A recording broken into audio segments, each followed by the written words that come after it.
Entonces la salud, pues que se hagan cargo los jesuitas, los marcianos, Slim, la mamá de Slim, ¿no?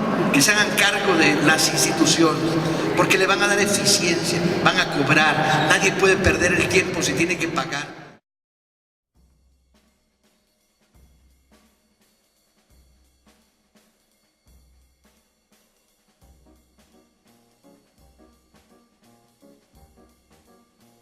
El término neoliberalismo fue acuñado en 1938 por Alexander Rostow, sociólogo y economista alemán. El neoliberalismo se refiere a un conjunto de ideas y políticas, en su mayoría económicas, que retoman las ideas fundamentales del liberalismo que surgió en Inglaterra en el siglo XVIII, adaptándola a las condiciones modernas de producción. El neoliberalismo aboga por la privatización de las empresas públicas o paraestatales, la eliminación de los impuestos a mercancías y capitales extranjeros. Opta por una apertura comercial de los mercados, una nula intervención del Estado en la economía y la división internacional del trabajo. En los años posteriores a la Segunda Guerra Mundial, la estrategia de desarrollo en México se basó en la protección del mercado interno, a través de la implementación de aranceles a la importación, sin que México avanzara a la par de la competencia internacional. Durante este periodo, el Estado tuvo un amplio intervencionismo en la actividad económica. A partir de los años 70, se puso en evidencia la fragilidad del modelo de sustitución de importaciones para el crecimiento económico, y con ello desaparecieron las bases de estabilidad y progreso reflejadas en lo que se conoció como el Milagro Mexicano, iniciado por Manuel Ávila Camacho en 1940 para concluir en 1970 con Gustavo Díaz Ordaz.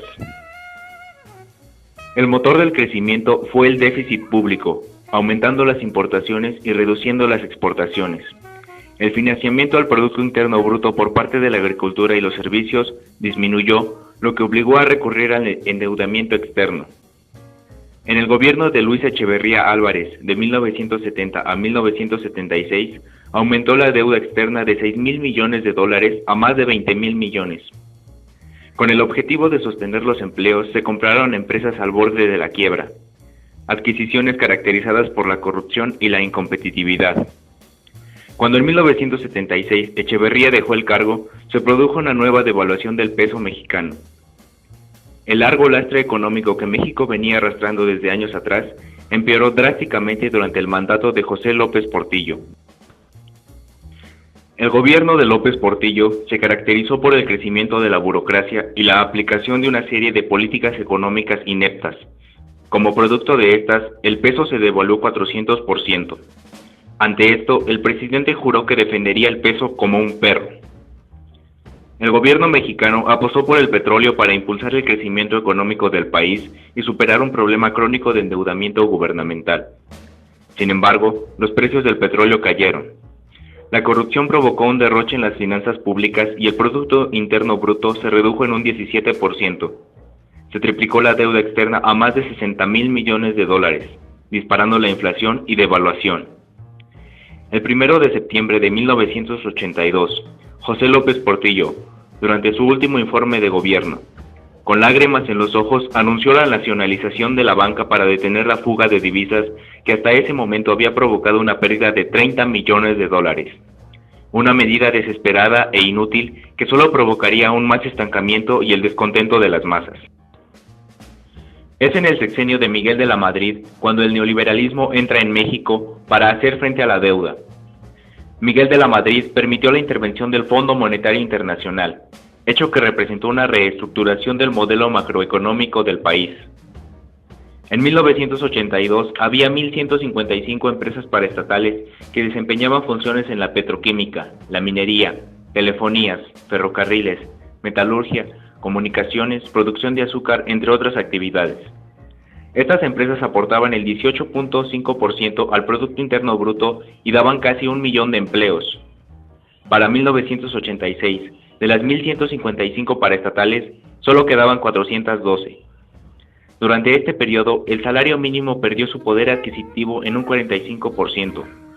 Hubo una gran cantidad de recortes en el gasto público, ya que se redujeron a 1/3 de 1982 a 1988.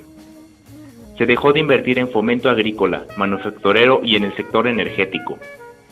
el gobierno recurrió a una serie de medidas para someter a la población trabajadora a una reducción salarial. Se hizo un distanciamiento de los líderes charros sindicales y se buscó debilitar lo más posible el movimiento sindicalista independiente.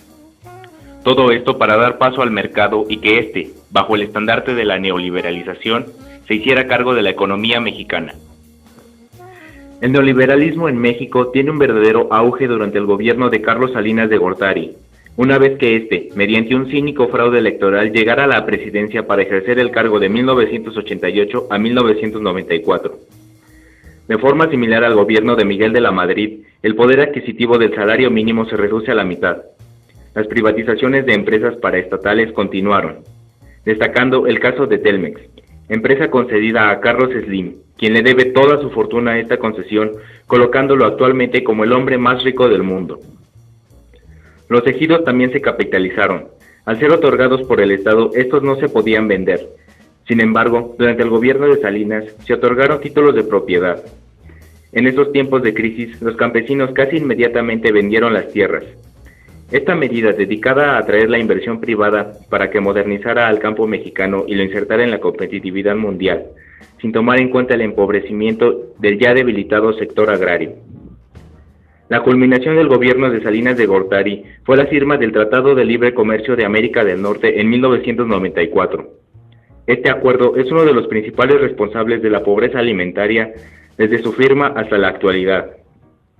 Las importaciones de maíz crecieron 3,000%, al pasar de 152,000 toneladas a 5,4 millones de toneladas, al término del gobierno de Salinas de Gortari. Asimismo, los cultivos de frijol, soya y trigo cayeron significativamente. El flujo migratorio del campo hacia Estados Unidos aumentó exponencialmente. Un cambio de tal magnitud no fue recibido con buenos ojos por gran parte de toda la población mexicana.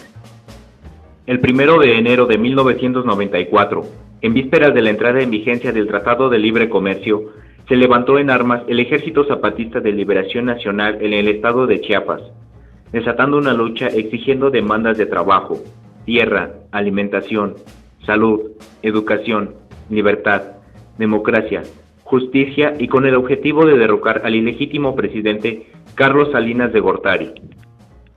Si bien el EZLN no logró su objetivo de derrocar a Carlos Salinas de Gortari, marcó un hecho histórico, una rebelión para detener el saqueo nacional, una lucha que le recordaba al pueblo mexicano su infalible derecho para cambiar su forma de gobierno en el momento en el que lo considerara necesario.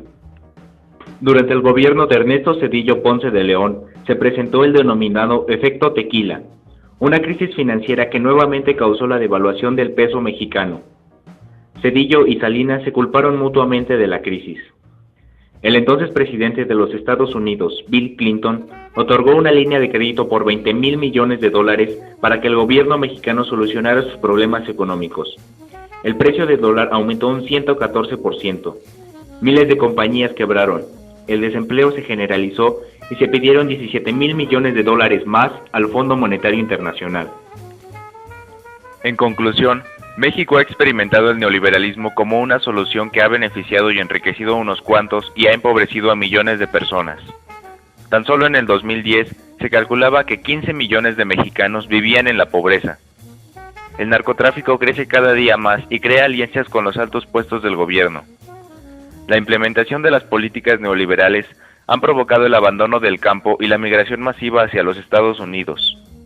México tiene que importar el 60% del total de los alimentos que se consumen en el país, mientras que el 90% del dinero de los bancos que se encuentran en territorio mexicano pertenece a capitales extranjeros. Es una ironía que México, siendo un productor de petróleo, tenga que comprar gasolina refinada en el extranjero. La situación del país está en un punto crítico. Urge despertar una conciencia de cambio para detener el saqueo de los recursos naturales del país. Urge terminar con el desempleo. Urge que las personas recapaciten, se den cuenta de su realidad y colectivamente luchen por un cambio.